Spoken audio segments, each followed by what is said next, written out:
ఒక గ్రామంలో మంగమ్మ అనే ముసలావిడ ఉండేది. తనకు రమేష్ అనే కొడుకు, రాధ అనే కోడలు ఉన్నారు. వీళ్ళిద్దరికీ ఎన్నో సంవత్సరాలకు ఒక కొడుకు పుడతాడు. అతని పేరు మనోజ్. మనోజ్ని వాళ్ళ నాన్నమ్మ, అమ్మా నాన్నలు చాలా గారాబంగా పెంచుకుంటారు. అంతలోనే మనోజ్కి పెళ్లి చేయాలి. వీళ్ళ నానమ్మ అయిన మంగమ్మ తన కోడలిని, కొడుకును పిలిచి, అమ్మ కోడల, మన మనోజ్కి పెళ్లి చేద్దాం ఒక అమ్మాయిని చూసి అని అనగానే, సరే అత్తయ్య మీ ఇష్టం అని చెప్తారు. ఇక మనోజ్కి సుధా అనే ఒక అమ్మాయితో పెళ్లి జరిపిస్తారు.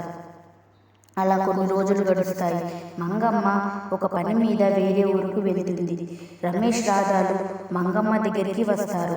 వీళ్ళను చూసిన మంగమ్మ, ఏందిరా రమేష్, రాధా ఇలా వచ్చారు, నేనే వస్తానక ఒక 2 రోజుల్లో అని అంటున్న మంగమ్మను చూసి, అత్తయ్య మీరు వచ్చేలోగా పరిస్థితులు ఎలా ఉంటాయో ఏమో, అందుకే మేమే వచ్చాం అని రాధా చెప్పడంతో, అదేంటమ్మా అలా అంటావు, ఏమైంది అని అనగానే, అత్తయ్య మీ మనవడు మనవరాలు సఖ్యతతో ఉండడం లేదు, ఎప్పుడు ఏదో ఒక గొడవ పడుతున్నారు, ఇదేంటి అని అడిగితే ఎవరు ఏమీ చెప్పడం లేదు, అందుకే మీ దగ్గరకు వచ్చాం అని చెబుతుంది.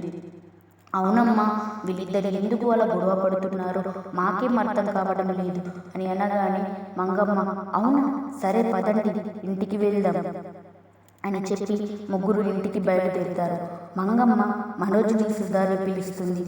ఏంటి నానమ్మ పిలిచారు అని అనగానే, ఏంటిదా మీరు అన్యోన్యంగా ఉండడం లేదంట, ఎప్పుడు గొడవ పడుతున్నారంట అని అనగానే, సుధా అవును అవును మీ మనవాడు నన్ను బాగా చూసుకోవడం లేదు, ఎప్పుడు కొడుతున్నాడు, తిడుతున్నాడు అని మనోజ్ మీద వాళ్ళ నాన్నమ్మకి లేనిపోనివి చెబుతుంది.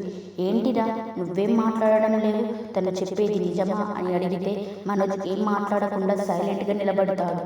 సుధా, ఏంటి అమ్మమ్మ గారు, నేనేమైనా అబద్ధం చెబుతున్నానా అలా అడుగుతున్నారు, చూసారుగా అతను ఎలా మౌనంగా ఉన్నాడు, అయినా ఈ ఇంట్లో నాకు గౌరవం లేదు, నేను ఇక్కడ ఉండను అని చెప్పి బ్యాగ్ తీసుకొని అక్కడి నుండి వెళ్తుంది.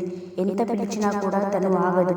మంగమ్మ తన మనవడిని చూసి, ఎందుకురా ఏం మాట్లాడడం లేవు, అసలు ఏం జరుగుతుంది, నువ్వు తనని కొడుతున్నావా ఏంటి అని అడగగానే మనోజ్ ఏడుస్తూ, నానమ్మ తను చెప్పేదంతా అబద్ధం, నేనే ఎప్పుడు తనని కొట్టలేదు, కానీ తను మీకు అలా చెబుతుంది అని అంటే, అవునా మరి ఎందుకు అలా చెబుతుంది, నానమ్మ తనకు నేనంటే ఇష్టం లేదు, వాళ్ళ అమ్మ నాన్నలు తనకి నాతో బలవంతంగా పెళ్లి చేశారంట అని చెప్పగానే, అవునా మరి ఈ విషయం నీకు ఎలా తెలుసు అని అంటే, తను వాళ్ళ ఫ్రెండ్తో ఫోన్లో మాట్లాడడం నేను విన్నాను నానమ్మ, అసలు తను నా దగ్గరనే ఉండదు, నాతో అస్సలు సరిగ్గా మాట్లాడదు, ఎప్పుడు ఏదో ఒకటి అంటూ నాతో గొడవ పెట్టుకుంటుంది అని చెప్తాడు.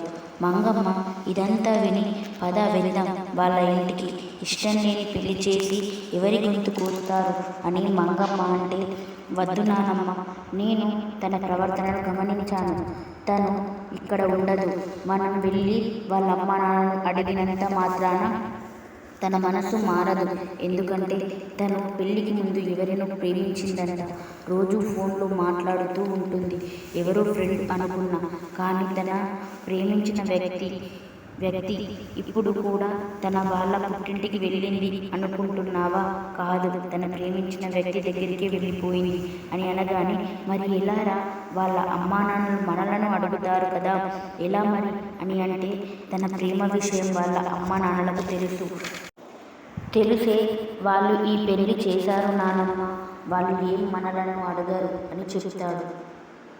సుధా చేసిన పనికి వీళ్ళ కుటుంబం అంతా చాలా బాధపడతారు. మంగమ్మ అయితే కుమిలిపోతుంది. మంగమ్మ ఊళ్ళో అందరినీ ఒక దగ్గరకు పిలిచి, చూడండి ప్రజలారా, అందరి ఇంట్లో అందరికి పిల్లలు ఉన్నారు, కానీ వాళ్ళకు పెళ్ళిళ్ళు చేసేటప్పుడు మాత్రం వాళ్ళకు పెళ్ళి ఇష్టమో లేదో తెలుసుకొని మాత్రమే పెళ్లి చేయండి, అంతేకాని బలవంతంగా చేసి మరో కుటుంబాన్ని బాధ పెట్టకండి, ఎందుకంటే జీవితంలో ఏ తప్పు చేసినా సరిదిద్దుకోవచ్చు, కానీ పెళ్ళి అనేది జీవితం, అలాంటి పెళ్లి విషయంలో మాత్రం తొందరపడకండి, ఇంకొకరి జీవితాన్ని నాశనం చేయకండి, ఇది అనుభవంతో చెబుతున్నాను అని మంగమ్మ అక్కడి ఊరి ప్రజలందరికీ చెప్పి బాధపడుతూ వెళ్ళిపోతుంది. ఓకే ఫ్రెండ్స్, ఈ కథ మీకు నచ్చిందని అనుకుంటున్నాను. నచ్చితే కనుక లైక్ చేయండి, సబ్స్క్రైబ్ చేయండి, కుదిరితే కామెంట్ కూడా చేయండి. మళ్ళీ కథతో మళ్ళీ వద్దాం. అంతవరకు బాయ్.